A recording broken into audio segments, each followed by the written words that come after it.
Everyone. इस pome को start करने से पहले मैं आप लोगों के सामने डॉक्टर एपीजे अब्दुल कलाम का एक छोटा सा कोट शेयर करना चाहता हूँ। प्रॉब्लम्स आपकी लाइफ में आपको तोड़ने के लिए नहीं आती, बल्कि आपको और स्ट्रॉन्ग बनाने के लिए आती है, ताकि आप अपने फ्यूचर में सारे प्रॉब्लम से अच्छी तरीके से लड़ सको। और ये जो कोट है ना, वो इस पोम में एकदम फिट बैठता है। ऐसा मैं क्यों कह रहा हूँ, तो चलो मैं विश्वजीत आप सभी का स्वागत करता हूँ मेरे चैनल बी स्मार्टी में। आज हम लोग इस पोम विंड, जो कि क्लास 9 का एक पोम है, सेकंड पोम, इसका हम लोग एक्सप्लेनेशन सीखते हैं। तो ये पोम जो है वो लिखा गया है बाई सुब्रमण्य भारती, ठीक है। और ये एक तमिल पोएट है, और इस तमिल पोम को कन्वर्ट किया गया है इंग्लिश पोम में A.K. रामानुजन के द्वारा, ठीक है ना। तो इस पोम में ये जो विंड आपको दिख रहा है ना, ये विंड का लिटरल मीनिंग विंड ही नहीं होगा यहाँ पे, ठीक है। यहाँ पे विंड का मतलब क्या हो गया, जो हमारे लाइफ में प्रॉब्लम्स एंड ट्रबल्स आती है ना, उसके बारे में यहाँ पे बताया गया है। अब क्या है वो हम लोग पढ़ते हैं, फिर देखते हैं। चलो। Wind come softly, don't break the shutters of the windows, don't scatter the papers, don't throw the books on the shelf, there look what you did, you threw them down, ठीक है। तो यहाँ पे क्या बोला है कि विंड रुको, तुम धीरे धीरे आओ ना। Don't break the shutters of the windows, जितनी विंडोज है ना उनके शटर्स को मत तोड़ो ना। Don't scatter the papers, papers को मत बिखेरो ना।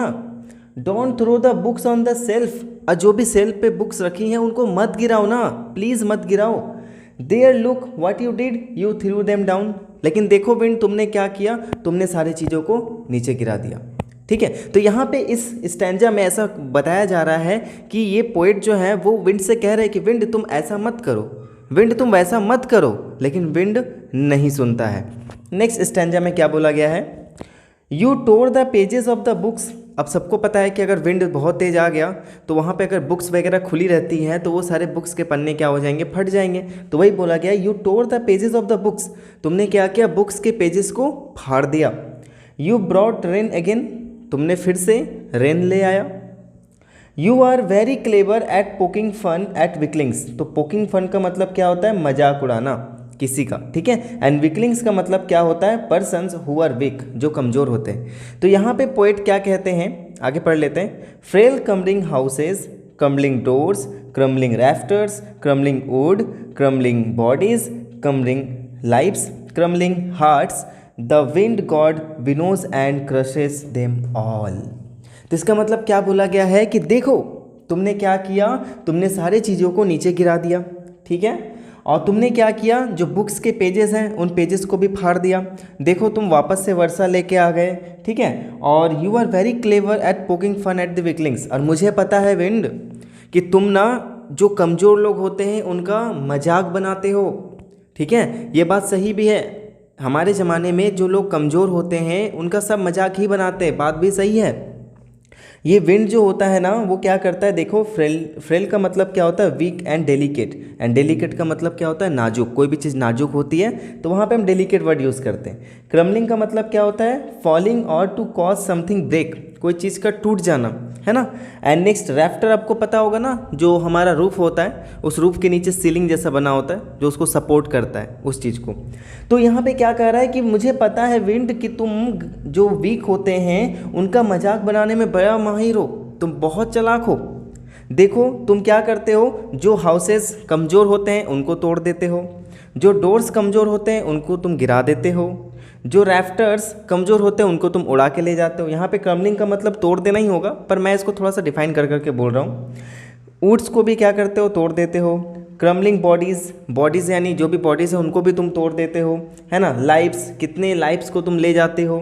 एंड हार्ट्स, सब कुछ, ठीक है।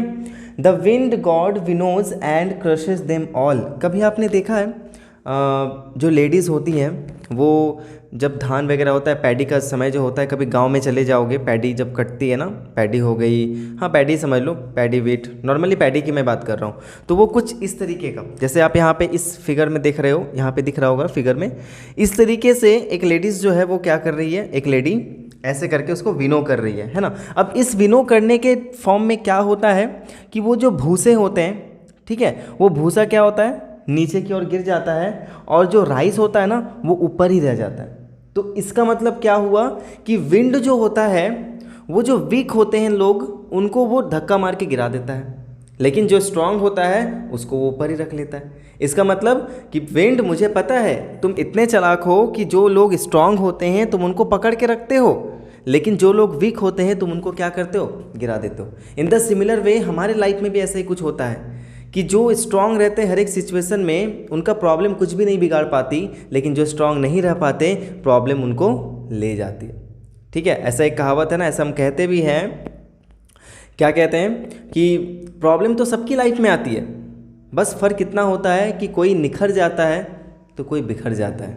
ठीक है, तो चलो आगे चलते हैं। Next, he want to do what you tell him, so come let's build strong homes, let's join the door firmly, practise the form the body, make the heart steadfast. ठीक है, तो फार्म का, family का मतलब क्या होता है, strongly. State fast का मतलब क्या होता है, स्थिर। ठीक है, तो क्या बोला है कि देखो तुम विंड को कुछ भी बोल लो वो तुम्हारी बात नहीं मानने वाला भाई।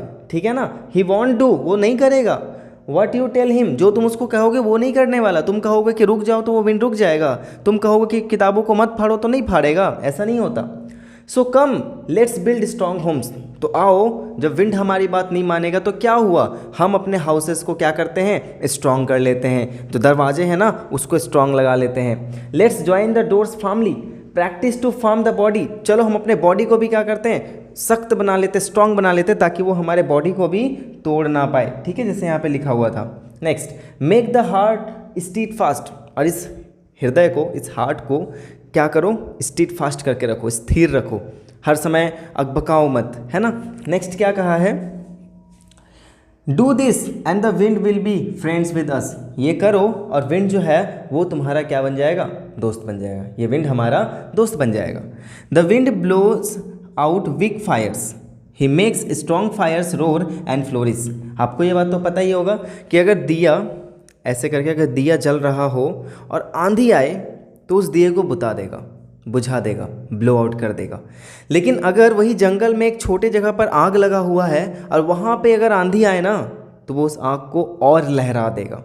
तो वही कहा गया है कि अगर फायर वीक हो, कमज़ोर हो, तो वो फायर को क्या करेगा, विंड जो है वो बुझा देगा।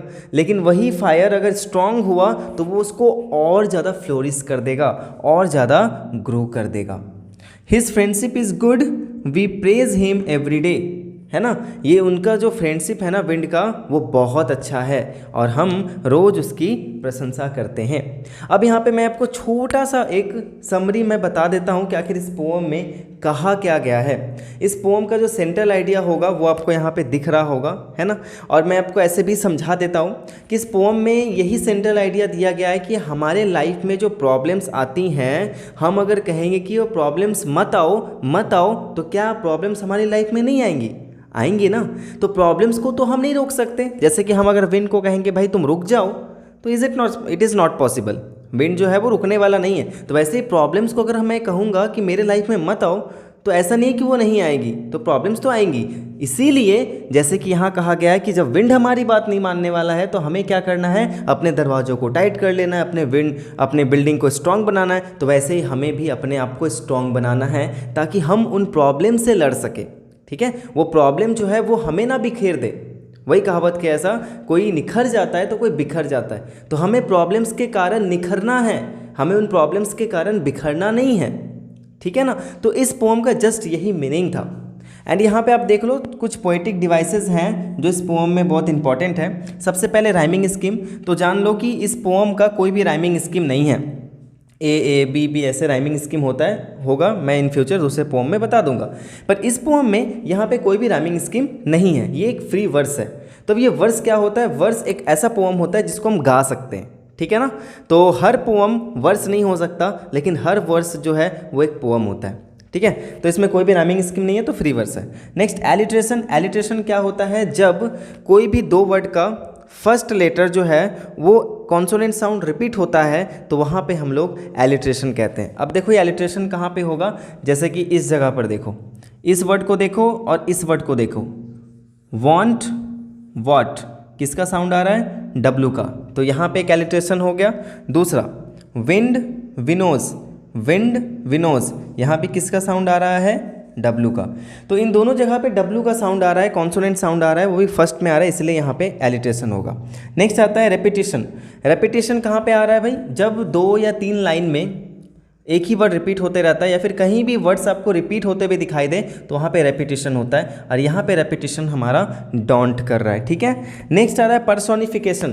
पर्सोनिफिकेशन में क्या होता है कि जब भी हम कोई नॉन लिविंग थिंग को कोई लिविंग थिंग की कैटेगरी या उपाधि दे देते हैं, उसको उस तरीके से हम सिंबलाइज करते हैं, तो वहाँ पे हम लोग पर्सोनिफिकेशन होता है। जैसे कि यहाँ पे हमारे जो पोएट हैं वो विंड को ही कहकर पुकार रहे हैं, देखो हर जगह पे वहाँ पे ही लिखा हुआ है। तो ही हम किसके लिए लगाते हैं? ह्यूमन के लिए लगाते हैं, लेकिन विंड तो ह्यूमन है नहीं, लेकिन फिर भी हम यहाँ पे ही बोल रहे हैं, तो यहाँ पे किसी नॉन लिविंग थिंग को लिविंग थिंग की कैटेगरी दी गई है, ठीक है। एक और यहाँ पे आता है सिंबलिज्म,